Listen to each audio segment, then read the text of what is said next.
ஆகாஷவாணி.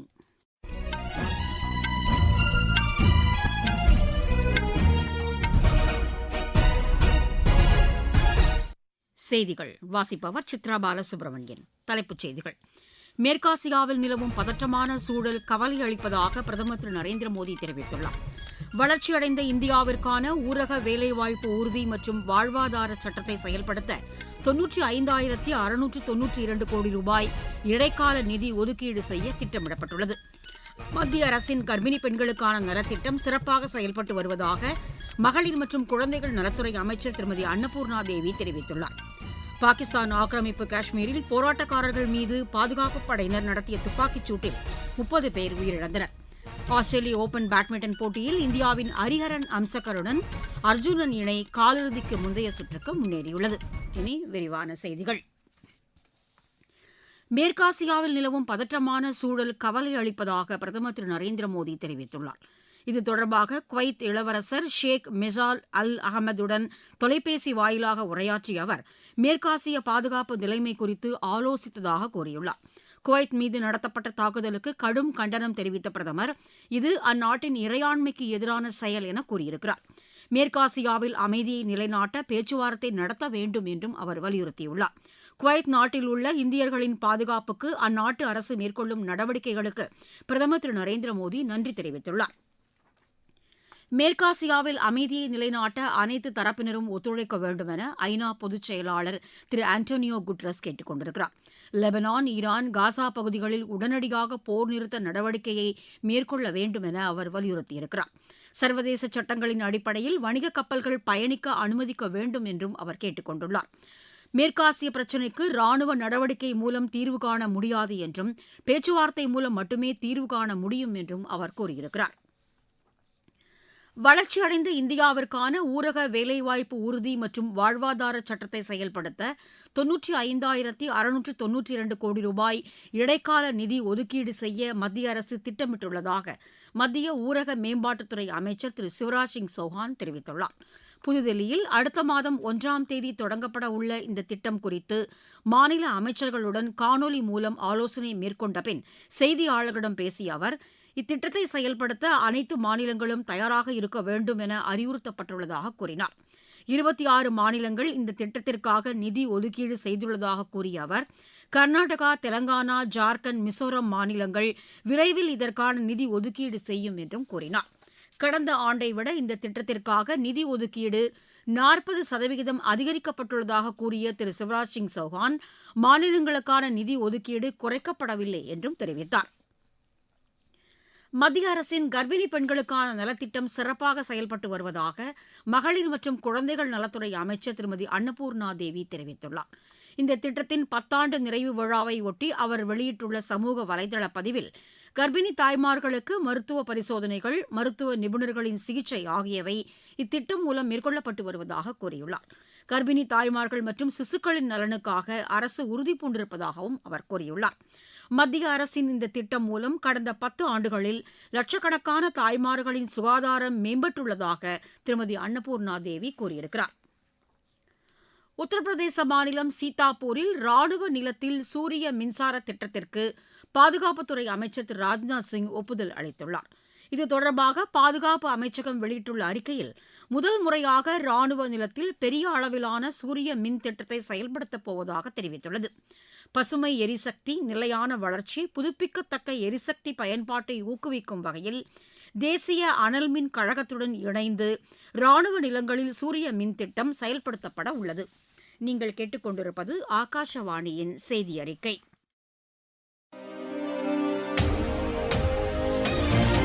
ஊரக வளர்ச்சிக்கான புதிய அத்தியாயம். வளர்ச்சியடைந்த இந்தியாவிற்கான ஊரக வேலைவாய்ப்பு உறுதி மற்றும் வாழ்வாதார சட்டம் ஜூலை மாதம் 1ஆம் தேதி முதல் செயல்பாட்டுக்கு வருகிறது.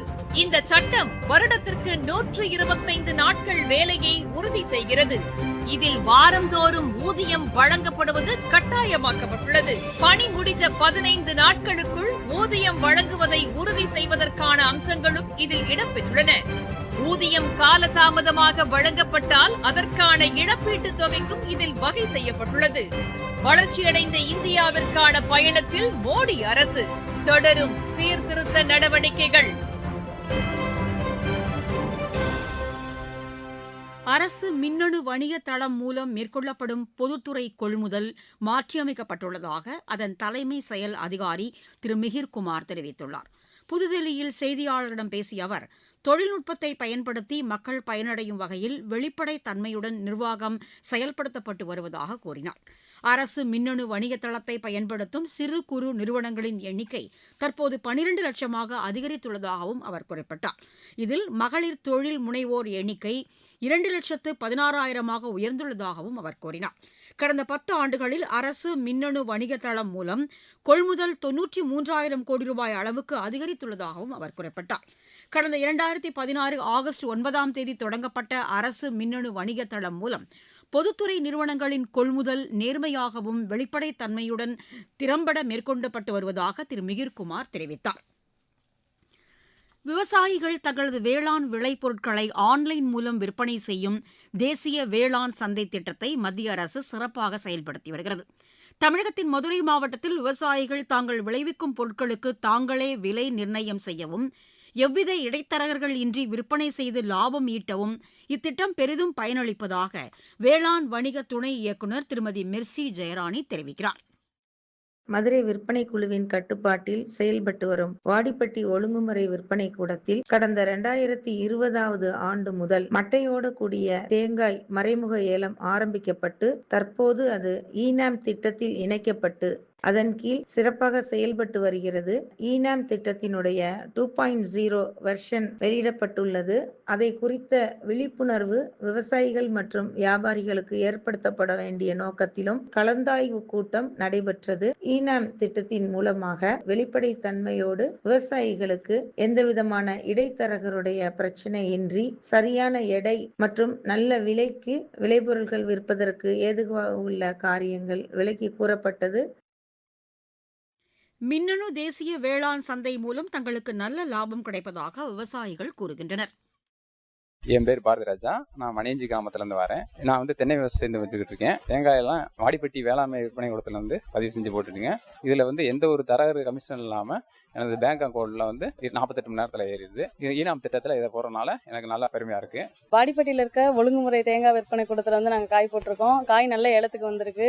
நாங்க வெளியே கொடுத்தா தரகு ரேட்டு வாசி காயெல்லாம் போகாம இங்க கொடுக்கறது எங்களுக்கு நல்ல லாபமா இருக்கு. போட்டதுல இருந்து 48 மணி நேரத்துல எங்களுக்கு பேங்க்ல வரவு வச்சிடறாங்க. அதனால எங்களுக்கு நல்ல யூஸ்ஃபுல்லா இருக்கு திட்டம். பாகிஸ்தான் ஆக்கிரமிப்பு காஷ்மீரில் போராட்டக்காரர்கள் மீது பாதுகாப்பு படையினர் நடத்திய துப்பாக்கிச் சூட்டில் 30 பேர் உயிரிழந்தனர். 200க்கும் மேற்பட்டோர் காயமடைந்துள்ளனர். பாகிஸ்தான் ஆக்கிரமிப்பு காஷ்மீரில் பொருளாதார அரசியல் பிரச்சினைகளை எழுப்பி ஒருங்கிணைந்த அவாமி குழு நடத்திய போராட்டத்தை கட்டுப்படுத்த பாதுகாப்பு படையினர் நடவடிக்கை மேற்கொண்டனர். ராவல்கோட், முசாராபாத் உள்ளிட்ட இடங்களில் வன்முறை ஏற்பட்டதை அடுத்து தொலைத்தொடர்பு துண்டிக்கப்பட்டது. நூற்றுக்கணக்கானோர் பாகிஸ்தான் அரசுக்கு எதிராக கோஷங்களை எழுப்பி சாலைகளில் போராட்டத்தில் ஈடுபட்டனர். இதனிடையே பாதுகாப்பு படையினர் நடத்திய தாக்குதலுக்கு பிரிட்டன் உள்ளிட்ட உலக நாடுகள் கண்டனம் தெரிவித்துள்ளன. விளையாட்டுச் செய்திகள்.